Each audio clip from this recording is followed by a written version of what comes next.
സാവരിയ ബസന്ത് എന്ന് പറയുന്ന പെൺകുട്ടി നമ്മുടെയൊക്കെ കണ്ണീരിൻ്റെ ഒരു ഓർമ്മയായിട്ടങ്ങ് മാറുകയാണ്. ആ കുട്ടി അനുഭവിച്ചിരിക്കുന്ന, അതായത് ആ 21 വയസ്സുകാരി പെൺകുട്ടി അനുഭവിച്ചിട്ടിരിക്കുന്ന പീഡനങ്ങളെന്ന് പറയുന്ന കൊടിയ പീഡനങ്ങളാണ്. അതിനെ ഇപ്പോൾ അതിൻ്റെ ബന്ധുക്കളൊക്കെ ആദ്യം പറഞ്ഞത് അതിൻ്റെ ശരീരത്തിൽ ഒരുപാട് പാടുകളുണ്ട്, പരിക്കുകളുണ്ട് എന്ന് പറഞ്ഞു. പക്ഷെ ഇപ്പോൾ പോസ്റ്റ്മോർട്ടം റിപ്പോർട്ട് വെളി വന്നപ്പോഴാണ് അതിൻ്റെ ഗ്രാവിറ്റി മനസ്സിലാകുന്നത്. അതിൻ്റെ കാലിൻ്റെ പെരുവിരൽ മുതൽ ഉച്ചി വരെയുള്ള ഭാഗം മുഴുവൻ അടിച്ച് ചതച്ചിരിക്കുകയാണ്. കൺഡ്യൂഷൻ ആണ് ഒരുപാടുള്ളത്. അതിൻ്റെ കൂടെ അതിൻ്റെ നട്ടെല്ല് പൊട്ടിയിട്ടുണ്ട്. അപ്പോൾ ഈ നട്ടെല്ലൊക്കെ പൊട്ടണമെന്നുണ്ടെങ്കിൽ, അതായത് ഈ കണ്ടീഷൻ ബാക്കി മുറിവുകളില്ലാതെ ഈ ചതവുകളാണ്, അതാണ് കണ്ടീഷൻ വന്നേക്കുന്ന കാര്യം. അത് വരണമെങ്കിൽ ബ്ലണ്ട് ഓബ്ജക്റ്റ് കൊണ്ട് അത് ഇടിക്കുകയോ അടിക്കുകയോ ചെയ്തിട്ടുള്ളതാണ്. ബ്ലണ്ട് ഓബ്ജക്റ്റായിട്ട്, അതായത് മൂർച്ചയില്ലാത്ത ആയുധങ്ങൾ, ചിലപ്പം അത് കൈയുടെ മുഷ്ടി ചുരുട്ടിയോ അല്ലെങ്കിൽ കൈയുടെ മുട്ടുകൊണ്ടോ അല്ലെങ്കിൽ ചവിട്ടുകയോ ചെയ്താൽ ഇതുണ്ടാവാം. ഇതിനെ യഥാർത്ഥത്തിൽ ഇത് കണ്ടപ്പോൾ എനിക്ക് ഒന്നുകിൽ അതുപോലെ കട്ടിയുള്ള എന്തെങ്കിലും ആയുധം അതിൻ്റെ മുതുകത്ത് അടിച്ചിട്ടുണ്ട്, അതുകൊണ്ടാണ് അതിന് നട്ടെല്ല് പൊട്ടിയിട്ടുള്ളത്. ഇനി നട്ടെല്ല് പൊട്ടാൻ വേറെ ഒരു മാർഗം എന്ന് പറഞ്ഞു കഴിഞ്ഞാൽ അതിനെ തറയിലിട്ട് ചവിട്ടിയാലും മതി, അത് താങ്ങാൻ വയ്യാതെ. അന്നേരം ആ കുട്ടി അനുഭവിച്ചേക്കുന്ന വേദനയെന്ന് പറയുന്നത് നമുക്ക് ഊഹിക്കാൻ ഒക്കാത്ത വേദനകളാണ് ആ കുട്ടി അനുഭവിച്ചത്. ഇവനെ മനുഷ്യനല്ല, അവനെ മൃഗമെന്ന് പോലും പറയാൻ ഒക്കത്തില്ല.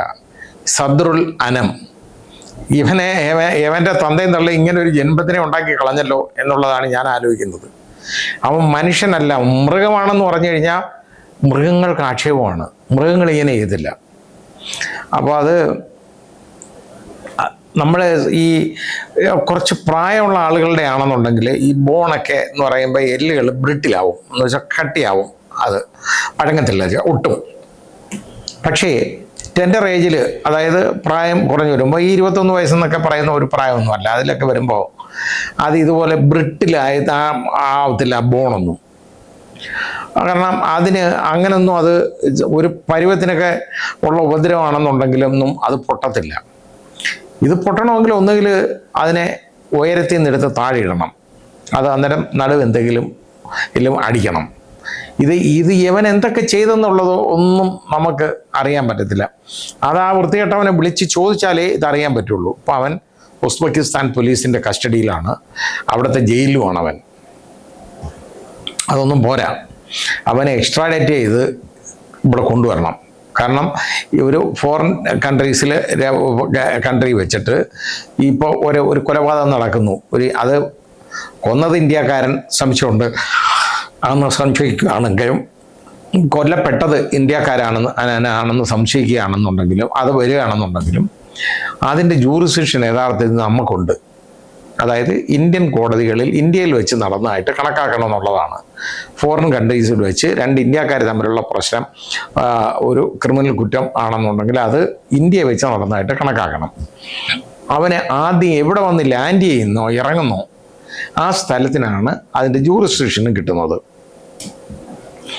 ഇവനെ, അതായത് ഉസ്ബെക്കിസ്ഥാനും ഇന്ത്യയും തമ്മിൽ എക്സ്ട്രാഡിഷൻ ട്രീറ്റി ഉണ്ട്, അതായത് കുറ്റവാളികളെ കൈമാറുന്ന ട്രീറ്റി ഉള്ളതുകൊണ്ട് അവനെ കൈമാറി എടുക്കാവുന്നതേ ഉള്ളൂ.